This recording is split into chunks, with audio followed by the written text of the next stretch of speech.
Hi, and welcome to an impromptu version of the Democracy Theater with Richard Scott. My good friend Ian from the Objective Centrist Radio. I am the Objective Centrist. That's me. He gave me a call, and we started getting into it, and we thought, why not do it online and on air? So, welcome, Ian, and how are you? He's good. Good to be here. It says my microphone is muted, but you can hear me just fine. So I'm just going to ignore that. Yeah. Okay. Yeah, as you said, I'm the Objective Centrist at Centrist Radio on Facebook, and now at www.objectivecentrist.com. So I'm busily typing that into the toolbar at the bottom so people can just read that off the screen rather than having to memorize it, because hopefully they want to come see me talk. But yeah, thanks for inviting me, and I am very excited to talk about this interesting situation. We've got some itinerary that I imagine we'll probably stick to, so I'll let you start. But yeah, I'm very excited to get back to it. Well, I think actually, the reason for your phone call was right that Saudi Arabia, where I gotta stop leaning on that table, where our president just happens to be traveling to in the next few days, has threatened to dump $740 or $50 billion worth of T-bonds if the United States greenlights a lawsuit that will hold Saudi Arabia, or could hold Saudi Arabia liable for 9/11. Do I have that right? That's the broad stroke. That's what's going on, and that's what was piqued your interest, right? Yeah, absolutely. And you hit on all of those topics. Most specifically, that the most recent development, that if I might be so bold, is the old "where there's smoke, there's fire" sort of incident, where we've got a Congress that wants to declassify the 27 pages of the 9/11 report that may have implicated the Saudi government aiding and abetting some high-level members of the Saudi government, not the king or anything, supposedly. But those pages may be declassified, and now Obama is fighting, just like President Bush did, to not have them declassified. And we're so close to... Well, that's not entirely true, right? I mean, what we know is that some survivor of the 9/11 families or something like that claims that Barack Obama had said that he would release the papers, and then it just hasn't happened yet. And I have not found anything that says that the White House is working against it. But I'm glad I will gladly stand corrected. Yeah. Well, Obama's under a lot of pressure to release the report, and my understanding is the administration has no plan to release the report and is not endorsing Congress, is suggesting Congress not endorse any legislation that declassifies it. They're trying to take, as I understand, and as some journalists have stated, I guess at this point I can say other journalists because I have a website now, but as some other journalists have stated, there's some diplomacy going on here behind the scenes, undoubtedly. And then, as you said, sort of the most interesting turn of events with this situation is, as I like to say, the smoke that may lead to the fire is suddenly the president is going to Saudi Arabia to discuss something with them. We're not quite sure. The timing is sort of suspicious. So I think that, in fact, the momentum that's in Congress may be unstoppable, and the report might be declassified. If it is, it's probably going to say what intel experts that have written about this have said it says for years, which is that high-level members of the Saudi government aided and abetted the 9/11 hijackers. It's specifically Prince Bassar. Right. So, I mean, but just because, I mean, play the devil's advocate, right? Individuals, it doesn't say anything that I've certainly not found. I have barely found that to be the argument, but certainly nobody is saying that it was the institution, that it was the Saudi government. Right, just that there were high-level members of the Saudi government that may be extremely corrupt and maybe involved in some nefarious plot. Yeah, for sure. But the fact is, those members of the Saudi government, at least one of the princes, one of the members is a prince and is very well connected to the Bush family and government administration when it was here, and was smoking cigars at the White House 3 days after 9/11. And then one day after that meeting is when the Saudis were basically evacuated. A number of high-level Saudis left, and the FBI declined to interview them on their involvement with 9/11 because they were untouchable diplomatically. So there's a lot of very cloak and dagger sort of things going on at a time when cloak and dagger is very easy to hide. So this sort of a coincidence seems unlikely, in my opinion, but it is totally possible this is all just some very nasty coincidence, and there was some writing on the wall, and so some Saudi intel came about, and so some high-level Saudis left after 9/11 for fear that they might get incorrectly accused. But where there's smoke, there's often fire. So I think right now the public eye should be on Obama to see what he does to negotiate if he releases. I mean, obviously we're not going to know what he says in its entirety to the Saudis, but I think we'll find out pretty quickly if he negotiated anything with them, because the momentum behind Congress is at least enough where we should know pretty quickly whether or not we're going to be able to declassify the 27, 28 pages, whatever it is. And Congress is doing that? Mm-hmm. Yeah. Okay. Yeah, they have a 9/11 bill that's coming through, and it will declassify. They're pushing for a House resolution calling for the pages to be released, right?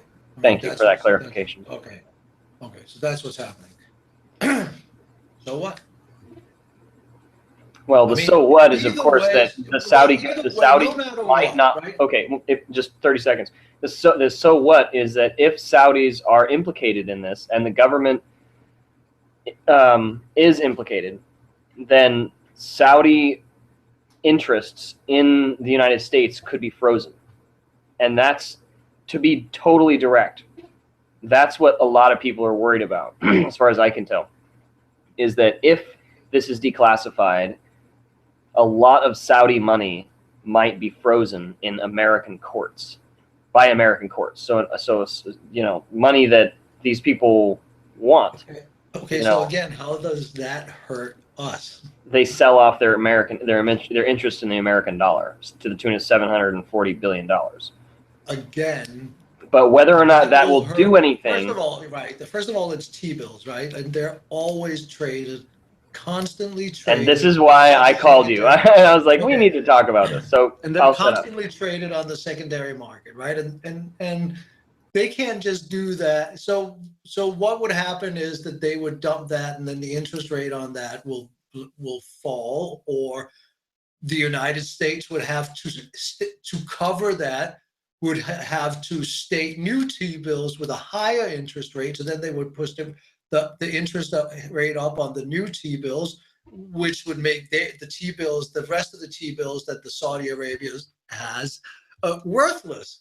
So, I mean, it's just, listen,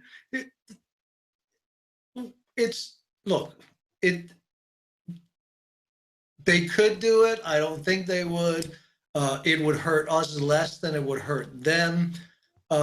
They can't do anything with us they can't threaten us on energy, especially not now that we have begun normalizing our relationship with Iran, because they have an economy that's hurting. They would love for America to buy their oil, and then China can take over the Saudi oil.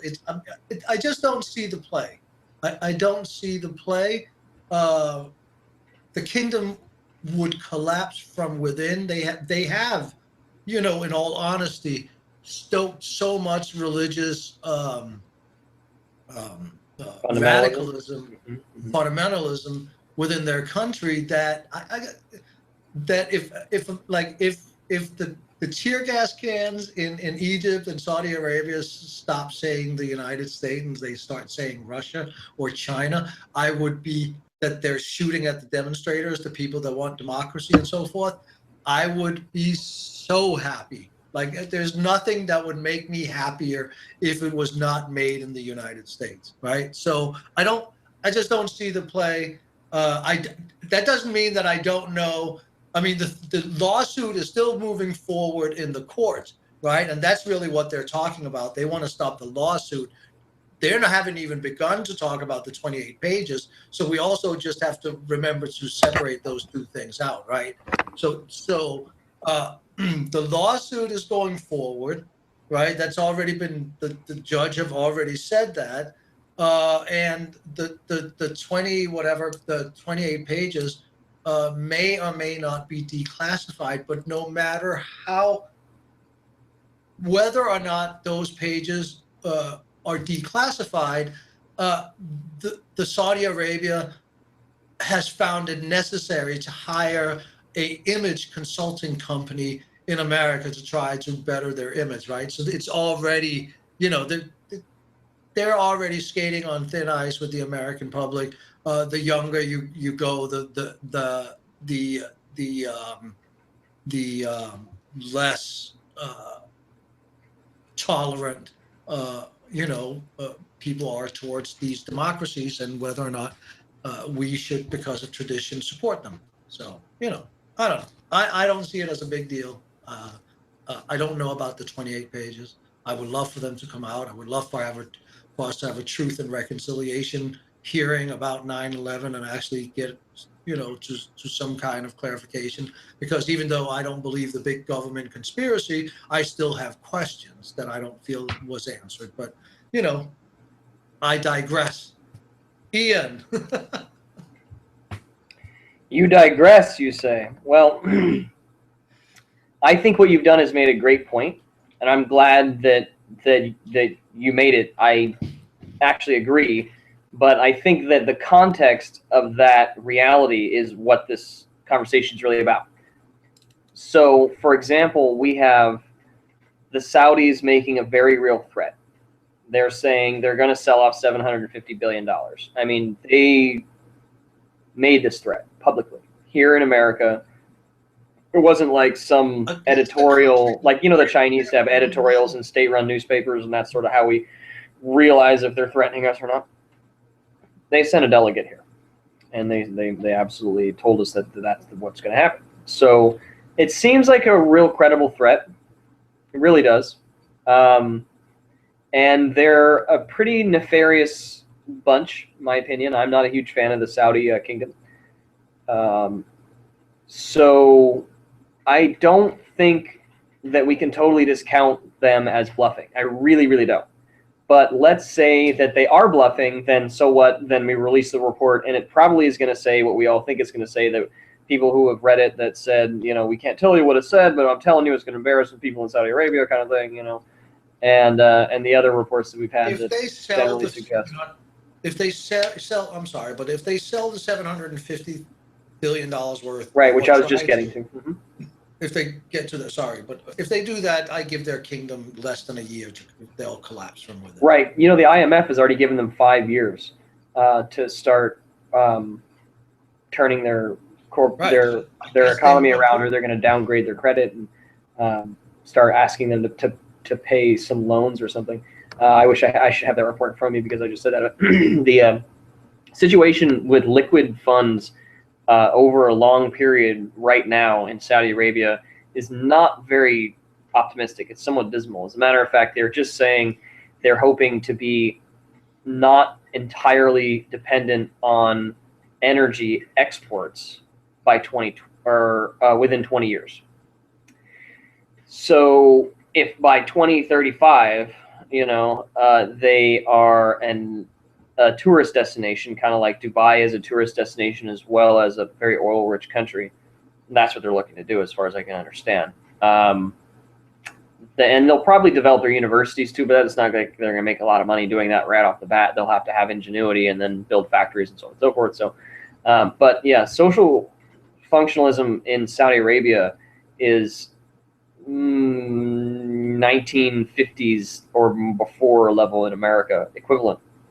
So the idea that they're suddenly going to skyrocket themselves into this sort of 21st century economy that we see in Qatar and the Arab Emirates and places like that, Dubai, sort of fantasy, in my opinion.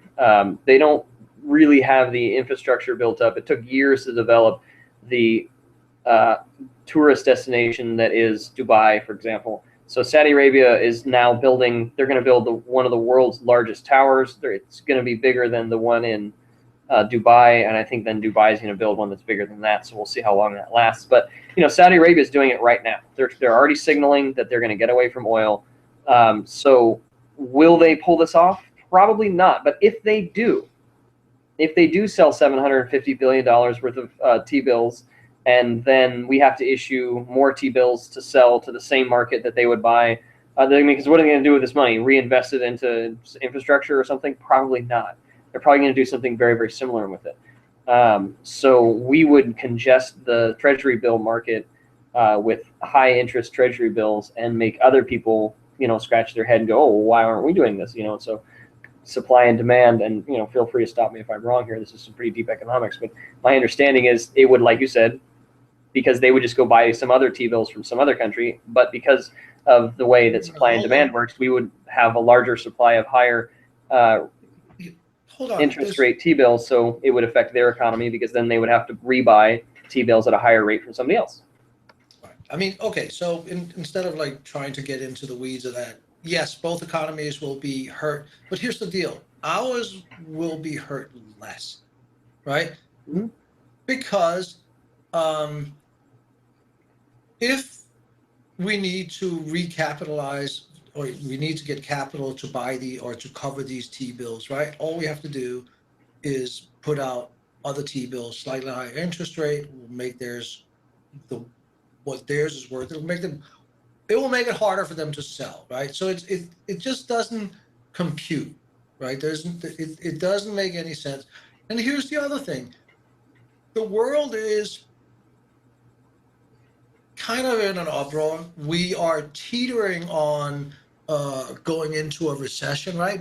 I think we were just downgraded again to a GDP growth projection of 0.1%, which is, we're damn near, a recession. I don't know how. By the way, that's worth a whole different podcast about what will happen if the economy crashes just before the election, in a general election,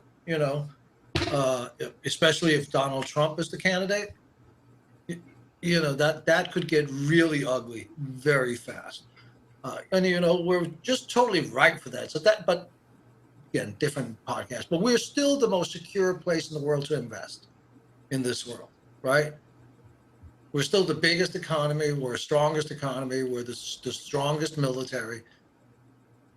I just don't see the play. I don't see the play.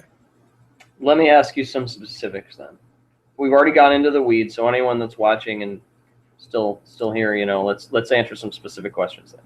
What happens when a country, call it Saudi Arabia, asks another country, call it the United States, to pay back $750 billion worth of... No, they can't do that. They can sell it on the secondary market. They can dump it. They can't just cash it in. There's no fucking, whatever. Right. If they want to cash it in early, I think that there might be an out, but then it will be even at a lower price. So that will hurt them economically too. So I just don't see it.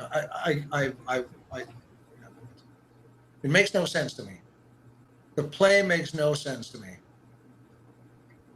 Yeah, so it's not going to work, or No, they it won't could. do it. I Well, don't think they'll. I don't think it'll work. They could do it, and it probably won't work. Or, two most likely situations, they won't do it. So, what do you think Obama is saying to the Saudis right now? Something unrelated? No, I would love to be a fly on the wall in that meeting. Right. I mean, again, what the fuck do I know? I don't know shit. Let's be clear on that. But with the knowledge that I have about the economics and geopolitics and whatever, I don't see the play. It makes no sense. It doesn't make any economic sense. I don't think we're much stronger and could easily. It's 700 and whatever billions. I don't see how we could not absorb that. So, and what other countries that wouldn't step in? Japan, for example, wouldn't want their shit to crash, right? So there are other countries that want to step in, right? So, again, no, no, hell no. Well, I think we have it there, ladies and gentlemen. Hell no. Hell no. So, next on our list. Huh? By the way, speaking of economics, right? Did you know that Biden and the president and yelling was in the same building, in the same room, in the same meeting at the same time? I didn't know that. No, that almost never happens. So the head of the Fed, our president, and our vice president were all in the same room. And the White House put out a lot of press releases about what they certainly weren't talking about, and there's no pressure being put on. But like I said earlier, if our economy, our GDP was just downgraded to 0.01 growth, that's not fucking good. I mean, I'm wondering what they're seeing on the horizon. I don't know. Well, the 5 banks, right? They did the test whether or not they knew how to divest themselves in case of a crash. Solvency test. They They failed. all failed, yeah. They all failed. The banks failed. We've known that for a long time. Yeah. No, I understand. So maybe that was what the meeting was about. But that's a problem because we're right now we're in another credit bubble. So unless the job market changes dramatically,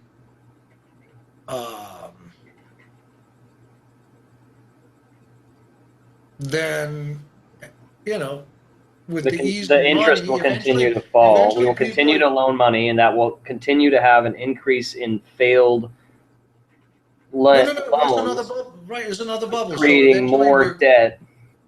Yeah, leading to another solvency case with a big bank. Well, it's going. All the people, we're not making as much money. Eventually, even though they keep giving us the money, eventually a lot of people are going to be in over their head, and then that whole thing is going to crash. Or just a little bit of instability in the labor market will create a pressure on the financial institutions who are just giving away this free money that they're receiving at almost damn near 0% from the Fed, and they're asking their borrowers to pay somewhere between 8 and 35% interest rates on 20, 25, 30, 29. Unbelievable, dude, what they can get away with with what these financial institutions can get away with. There's theft, and then there's economics. Unbelievable, dude. I don't know. Yeah, I don't know. So what else is up? there Well, is. just finish that. So hopefully the job market turns around so that the credit bubble that we're in doesn't cause another bank to fail. No, we are damn near another crash. Look, Donald Trump was not wrong when he said we're in another bubble and we're about to have another crash. I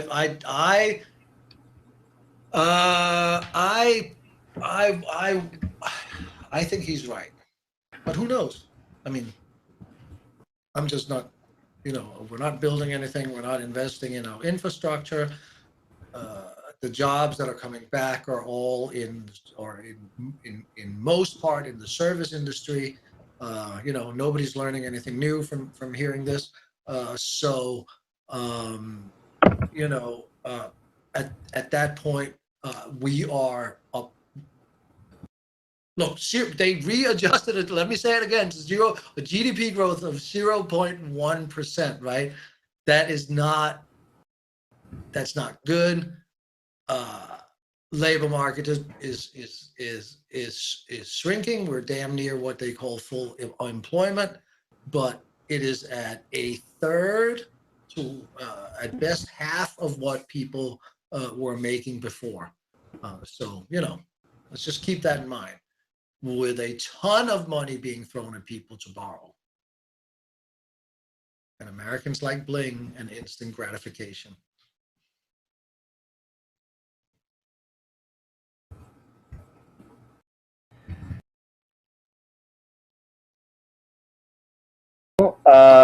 Primaries. Maybe we start talking. Oh, am I muted? Yeah, you were for a second. Oh, so maybe we talk about the primaries. I mean, that's a big implication. The economy has big implications on the primaries. So, as you said, Donald Trump. So, right. I'm very so it would be. We're limping right now. The economy is limping. So, it would not be good for the country if we had a further downturn or we slip back into recession just before the election, especially not if we have at that point Hillary Clinton has the nomination locked up. If the economy crashes and the Democrats are running Hillary Clinton against Donald Trump, we're all marching around in what color pants he's, not brown and leather boots, I'm hoping, but then it's on. Fascism has arrived, and the first people we have to help is our fellow American Muslim citizens, and protect them from whatever may come, because it will get not pretty, in my opinion.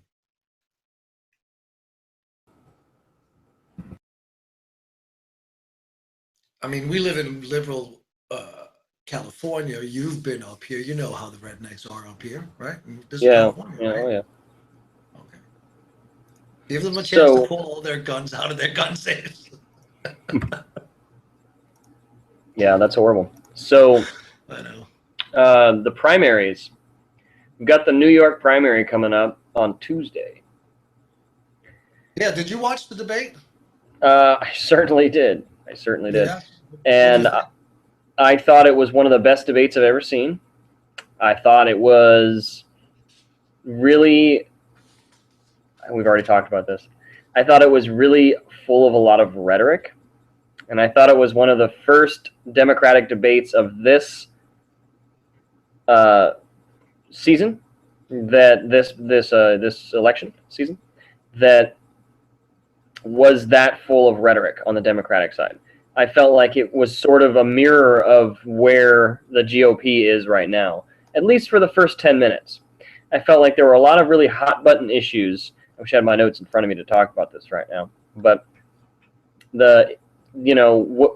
whose email, first it was emails, right? Now it's like who's going to release their tax returns and, this sort of nonsense.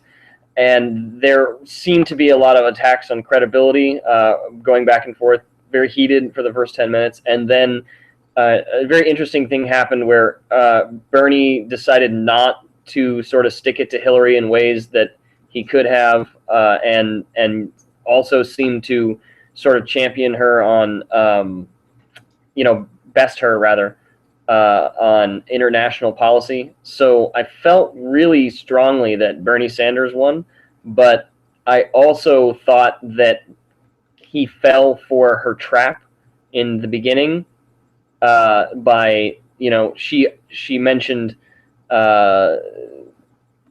New York like lots of times, was really able to sort of nail that hometown feeling, which, I got to hand it to her. No one can call her a bad debater. And I also feel like the mudslinging that she did sort of dragged him in, and he started doing it too. But, he said he was going to release his tax returns the next day, and he did.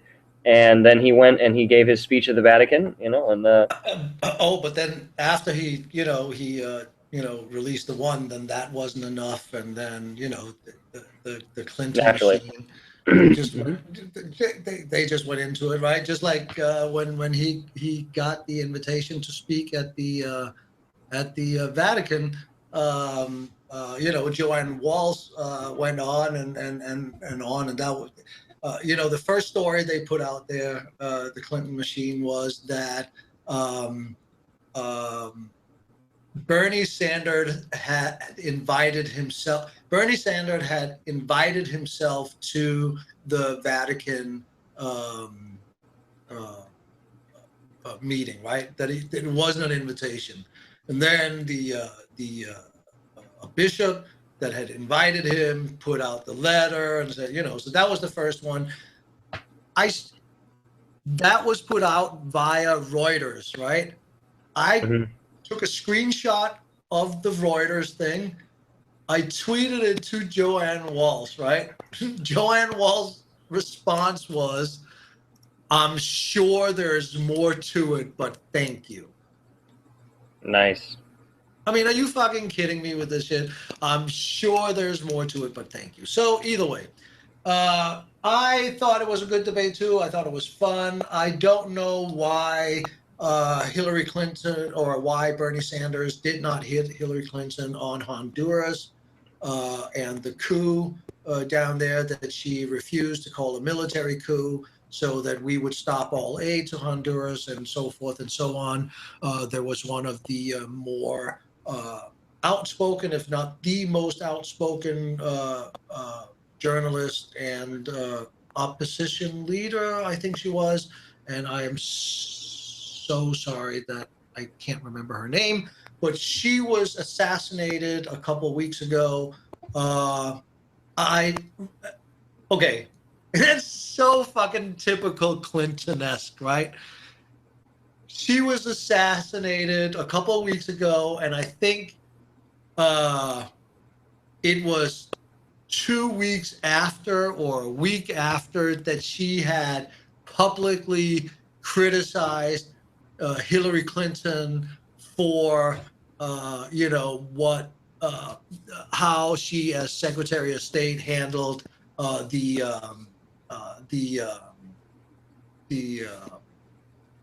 coup in Honduras, right? So I don't understand why that wasn't a part of it.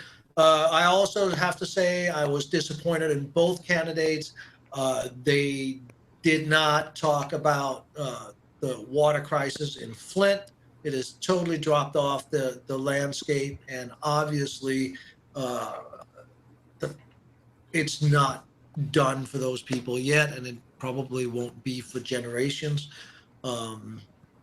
And I wish that that would be also because it turns out that there are places in Manhattan and in the boroughs where they have lead issues. So it really was for Bernie Sanders an opportunity to talk about how we need to invest in our infrastructure so we're not poisoning our citizens ourselves. So I thought that was a missed opportunity. Other than that, I thought it was good. I wish he would come up with a better answer for the New York Post interview, because in detail and when you read the whole thing, he actually came off pretty damn good.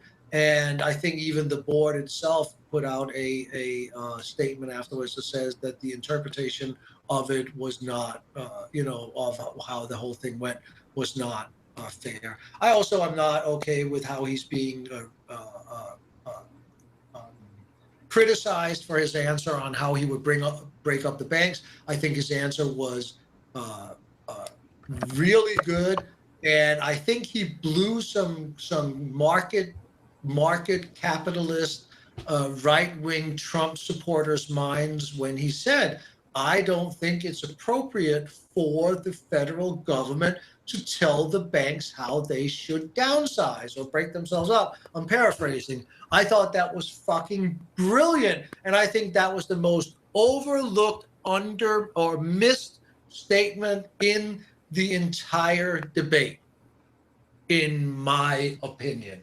Anyway. Absolutely. Actually, I pulled out my notes here, and interestingly enough, that's like 99% of the notes that I took was on that part of the discussion. My interest in economics, obviously. But he said it's not appropriate for them, and he's talking about the Treasury Department, to tell a company what to sell off, to what asset to sell off. I mean, it's not appropriate for the department, for any governmental agency, to tell a private company what to sell off. They tell you have to sell off your assets, you have to break up your bank, you can only be a certain size. Now, the really interesting thing about that to me is that he didn't jump on a number, because they say to Bernie, they say, oh, well, you need to give us a number, you need to tell us how you're going to do it. And he could have very easily said, I'm going to tell them they need to break up to a certain size. They always say, that's the way Bernie Frank gave shit to Robert Reich the other day on CNN or whatever. And I said the same thing about that interview with Robert Reich. Like, why didn't you just say, well, I'll call it $100 billion or whatever the value of the bank was that we said was too big to fail because it was going to systematically disenfranchise our economy or whatever, and it was valued at 120 billion. So if we can say that 120 billion is too big to fail, then just say if anytime you hit 100 billion or call it 120 billion, then you need to break up your bank. That's a really easy answer that nobody gave. So I 30 seconds. So I felt like Bernie Sanders could have gave an even stronger answer, even though he gave a slam dunk answer. So I'm very interested to see whether or not they'll actually put a number to that. Oh, how are you going to break up the banks? Well, I'm going to tell them they have to systematically sell off their assets, and I'm not going to tell the Treasury Department that they're allowed to tell them what assets to sell off. But the resounding question, the question that's begged after that is, how much do they have to sell off? What is too big? And I think that you can just sort of wave a magic economist wand and say, call it 100 billion, because the one that was too big was 120. And I think that's what's actually going to happen. So I think that, right, and we're probably going to end up with something like that if and when Bernie Sanders becomes president, they're going to come up with a number. I think he probably has a number, but here's what I think we really need to do. I think we need to rethink what do we want the purpose of our financial system to be? And when we know what we want it to be, then we know how big banks need to be. It really needs to be the other. What purpose is it supposed to serve? What purpose is our investment banking supposed to serve? What part is our savings and loan kind of banking supposed to do? And what are our other Wall Street, institutions how are they supposed to serve us? Right. I think. Well, amazingly, we're still talking about the American economy here. This has been probably the most in-depth American economics discussion we've had in a while.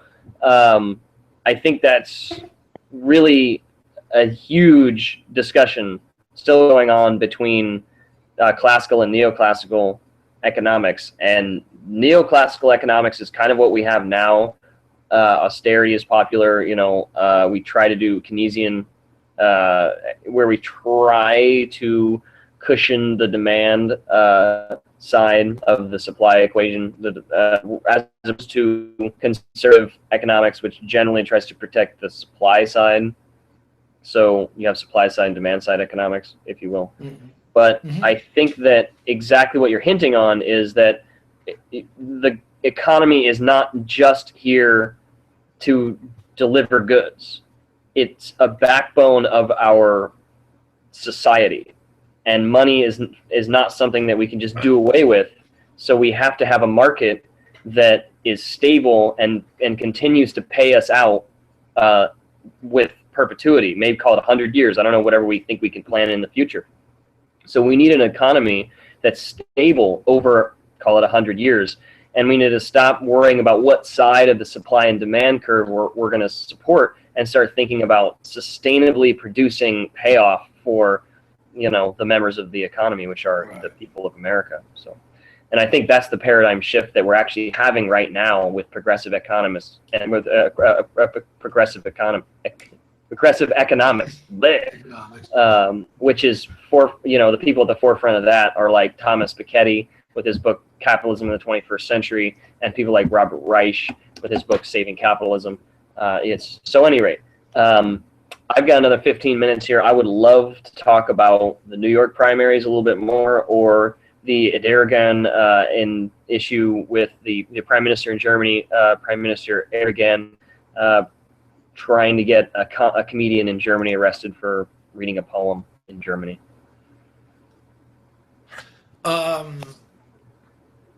We can talk. Well, let's talk about the comedian and end on a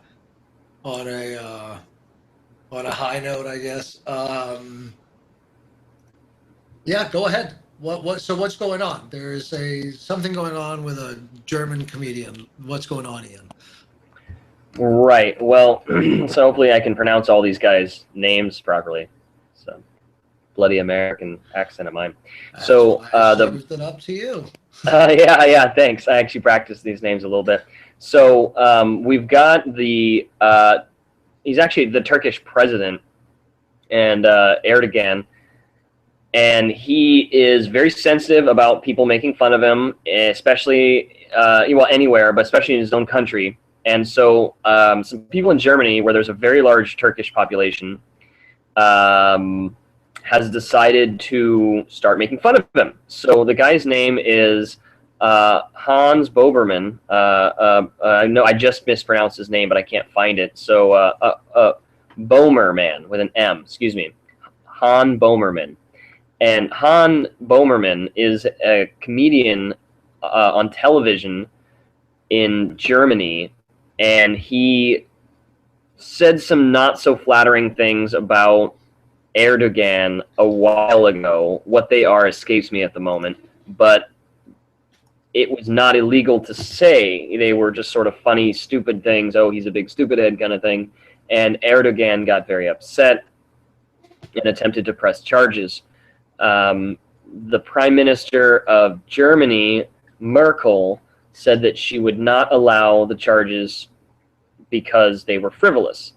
But in order to escalate the situation, the satirist Hans Bomerman, who again has a television program, decided to read a satirical poem live, as I understand, to sort of test the boundaries of, let's say, German humor, but also the legal implications of being a satire comedian. It was a deliberately offensive speech to the point where he actually said before he read it, what I'm about to read is illegal under German law. And then he went ahead and read this poem, which said things pretty nasty, like Erdogan watches child porn while he fucks goats and kills Syrian refugees. So, yeah. So, I mean, it wasn't flattering. Let's just call it that. And it's only funny because he's mad and he's suing. Because other than that, it's not really that funny. No, I didn't hear the poem. Honestly, there's so much news going on. This is just sort of like, okay, so what's going to happen? And I reported it a few days ago, and just the way that Merkel said that she was going to look into it seriously was the writing on the wall that she was going to allow the prosecution to continue. And we got the word 2 days ago, as I understand, that in fact she is going to let President Erdogan press charges in Germany against Hans Bomerman for a satirical poem that he read, because of a very obscure German law that makes it illegal to defame the heads of foreign dignitaries, not heads of foreign state, but foreign dignitaries. And so he is broken the law. Paragraph 3 of the German Penal Code, defamation of organs and representative of foreign states. So he unfortunately is guilty of a law that dates back to 1871, when Germany was like a monarchy, you know. But she's going to allow it. And he's now under police protection, so I'm guessing he's going to be arrested. And the punishment for this is up to 5 years in prison. So I'm not sure exactly if he's going to be able to escape paying a fine, but it would be really nice if it worked out where he was just given a fine. But even then, it's really sad, the level of the lack of freedom. He can get his jail time, though, right? He can go to jail for this. Oh yeah. Okay. You can get 5 years for this. So. Fucking Germans. Yeah. I mean, he knew what he was doing, but I think he was expecting the German chancellor or whatever. Killed over Second World War. That's why they have a stupid law that tells their comedians they can't make fun of foreign dignitaries. Well, interestingly enough, that law predates World War II by like almost 100 years. Really? But, is that true? Yeah, the law's from 1871. But wow, I'm shocked. It wasn't repealed during the Nazi era, that's for sure. So that's kind of strange. But at any rate, you'd think it would have been repealed during the Nazi era, because the Nazis loved to defame heads of... They would also just not... They just didn't care. Right? Yeah, it just wasn't prosecuted. Yeah. So it's sort of strange. It's very sad. But the reason for it, I believe, and the interest that I have here with you is why you think that she's allowing it.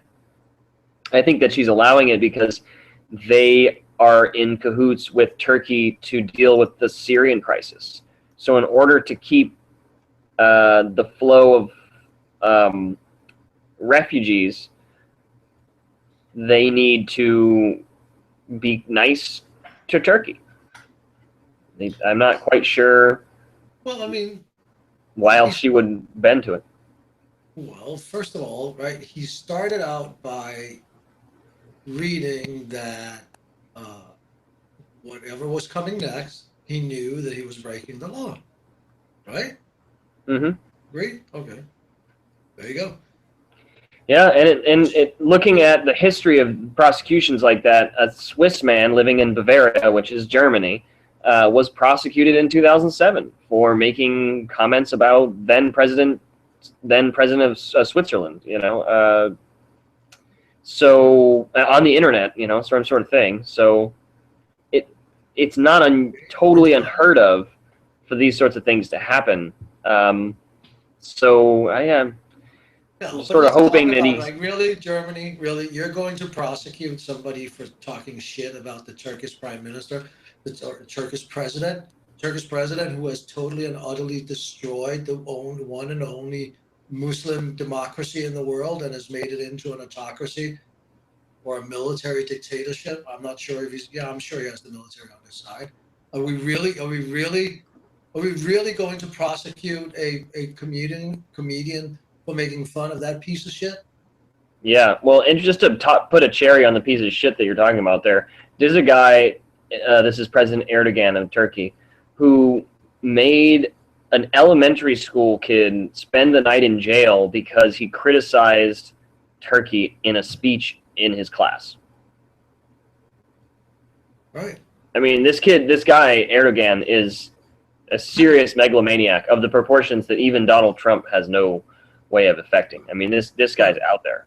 Right. And then just to turn it back, I totally agree with you, by the way, on that. I do believe that she at least has to look like they're doing something, push it up into the courts, and then find some way to just make it a slap on the wrist if there's no way out of it.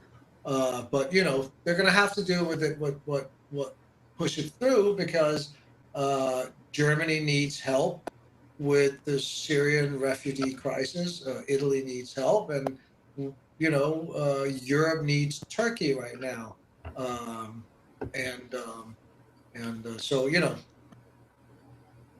so I agree with you on that point. That's the reason that they will do that, but it's just a fucking joke. Turkey should not be considered to be let into the European Union. By the way, that is also a topic for a podcast that I will delve into. Great Britain is about to vote on whether or not they want to continue membership of the European Union. There's a vote coming up in Denmark. There was just another vote, I think, Belgium, that didn't go that way. The European way. The refugee crisis is making countries pull up their borders. Question is the European Union dead? And I will delve into that on another day. On another day. For another program. Yeah, I think it's a joke that a joker is going to be prosecuted, but I understand why. Yeah, it's sad. Hopefully he gets a slap on the wrist. Yeah, hopefully. All right, brother. Well, that's about it. That was beautiful. Thank you for joining me on this wonderful, sunny... This day, the day of your daughter's wedding. I hope her first child is a masculine child. That's such a good movie. All right. Well, to all the viewers... Time studio either. My face has been glowing the whole fucking time because the sun is coming into that window. I need to buy some shades or whatever. Yeah. All right. Brother. I'm pale as a ghost. All right, viewers. Hope you enjoyed. Catch me at theobjectivecentrist.com, and see you next time. See you the next time. Thank you for joining me, Ian, from the Objective Centrist Radio. Everybody else, have a blessed day, and see you probably Monday. Talk to you soon, buddy.